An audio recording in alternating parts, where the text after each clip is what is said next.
Gold clinks softly against gold as thousands of footsteps grind dust into the desert road, camels groaning beneath mountains of metal, while servants draped in silk and brocade march beneath a sun so bright it turns every coin into a blinding flash of fire. Power. 60,000 people move as one organism across the Sahara, an empire in motion, every servant carrying bars of gold, every camel bowed beneath treasure heavy enough to buy kingdoms. And at the center of it all walks a man who owns more gold than the world has ever seen. Silence. Cities will whisper his name. Economies will collapse beneath his generosity. Empires will redraw their maps because of him. But one question remains. What kind of man becomes so rich that his wealth breaks the world itself?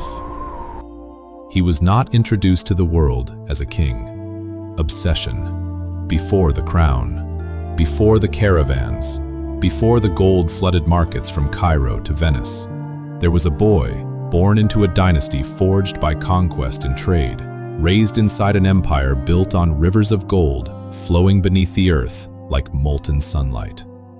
Hunger. He grows up inside the Mali Empire, watching merchants haul gold dust from the mines of Bambouk and Bure. Wealth surrounds him, yet power remains fragile. Riches mean nothing if someone stronger can take them. Gold is not money. Gold is gravity. And Musa is learning how to pull the world toward him. Half a century before Musa is born, West Africa trembles beneath the slow collapse of an ancient empire, its authority dissolving like sand slipping through open fingers, while caravans hesitate on the desert horizon and merchants whisper that the old order is dying. Decay. The Ghana Empire, once master of the Sahara trade routes and gatekeeper of rivers of gold, crumbles like an aging fortress whose stones no longer remember why they stand. Tribal alliances fracture, caravans reroute, and ambitious warlords begin circling the gold fields like predators sensing weakness. The rulers of West Africa feel the ground shifting beneath their feet, torn between preserving the fragile peace or striking first and claiming the wealth for themselves. Power hates a vacuum, and when authority collapses, ambition rushes in like floodwater through a broken dam. One man steps forward from the margins of legend, Sundiata Keita, Lion. Born into exile, shaped by betrayal, and fueled by a quiet fury that had simmered since childhood, Sundiata begins stitching together an alliance that should not exist. Desert merchants from the north, forest warriors from the south, rival clans who once hunted each other across savanna grass. Alliance. Envoys move through villages, treaties form around fires, and armies gather under a banner that promises not survival, but domination. Sundiata knows unity forged through ambition can fracture just as easily through fear. The greatest revolutions begin when enemies decide cooperation is less dangerous than extinction. In 1235, Sundiata's coalition crashes into the rising kingdom of Soso at the legendary Battle of Krina, where dust rises like storm clouds and iron meets bone beneath a burning sun. Victory. Therefore, the lion does not stop. In 1240, his armies storm the fading capital of the dying Ghana Empire and set it ablaze, flames devouring 6 centuries of dominance in a single, ruthless decision that rewrites the balance of power across an entire continent. Ash. Cities fall, trade routes bend toward a new center, and a fresh power structure takes shape across the Niger Basin. Sundiata stands at the edge of triumph and wonders whether he has created stability or unleashed chaos that will one day consume his own dynasty. Every empire begins with someone deciding the old world must die. From those ashes emerges a new force, the Mali Empire, a kingdom built on caravans crossing endless dunes, on loyalty enforced by power, on gold that glitters like trapped sunlight beneath the earth. Gold. When Mansa Musa is born around 1280, the Mali Empire already hums with prosperity. Wealth flowing down the great Niger River, like liquid sunlight carried on currents of trade and ambition. Stability. Villages thrive beneath the empire's protection. Granaries remain full even during dry seasons. Caravans stretch across the Sahara like moving cities. Long lines of camels hauling blocks of salt southward, while sacks of gold dust travel north toward the Mediterranean world. Merchants speak dozens of languages. Mali becomes the beating heart of the trans-Saharan trade network. From distant desert oases to river ports deep in the savannah, Mali becomes the beating heart of the trans-Saharan trade network. But prosperity carries a shadow. Wealth attracts envy as surely as light attracts moths. Rival rulers watch Mali's riches with hungry eyes, wondering how long such fortune can remain in one empire's grasp. Prosperity breeds rivals.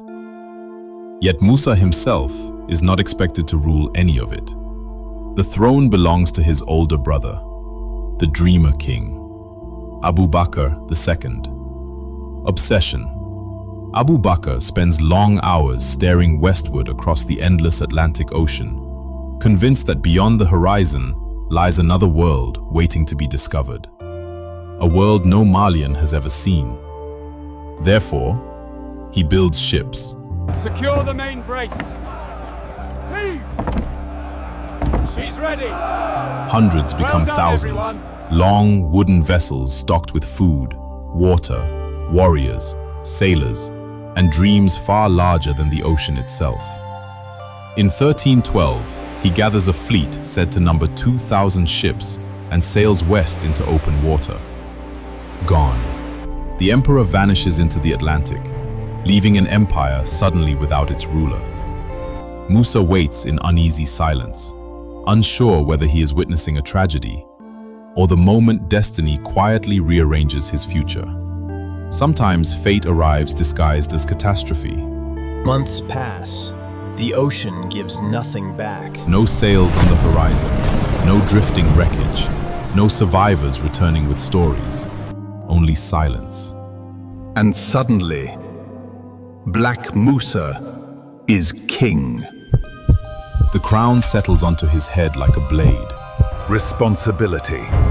Musa raises an army of 100,000 soldiers and 10,000 cavalry. He knows wealth without power invites invasion. Riches must be defended. Victory. Therefore, he conquers. His armies tear across the savannas, swallowing kingdoms from Senegal to Niger, doubling the size of Mali. Expansion. But every conquest demands more administration, more control, more gold. Musa reorganizes the empire into 14 provinces ruled by governors called farbas. Autonomy. Therefore, they send tribute, gold, slaves, taxes. And soon he controls nearly half of the world's known gold supply. Half. Wealth becomes centralized. Power craves recognition. Because outside Africa, no one knows he exists. So Musa decides to announce himself to the world. Spectacle. In 1324, he begins the Hajj, but not as a pilgrim, as a revelation. 60,000 people march across the Sahara. 12,000 servants carry bars of gold. 100 camels haul sacks of treasure, heavy enough to bend their spines. The largest caravan the desert has ever seen crosses Africa. Musa wants the world to witness his empire. Recognition is another form of power. Make way They for the arrive in caravan. Cairo. Welcome to Cairo, travelers. Best silks in the market. And the world finally notices. Triumph. Musa live the showers king! gold upon the city. We are rich. Gifts, Thank charity, you. Thank purchases. Coins spill into the markets like rain. Victory. But gold begins to lose value. Prices surge, markets distort, and soon the impossible happens. the price of gold collapses. Musa accidentally floods Cairo's economy with precious metal. Generosity turns into unintended destruction. For 12 years, medieval Cairo struggles to recover. Even abundance can become a weapon. The richest man alive just broke the global economy.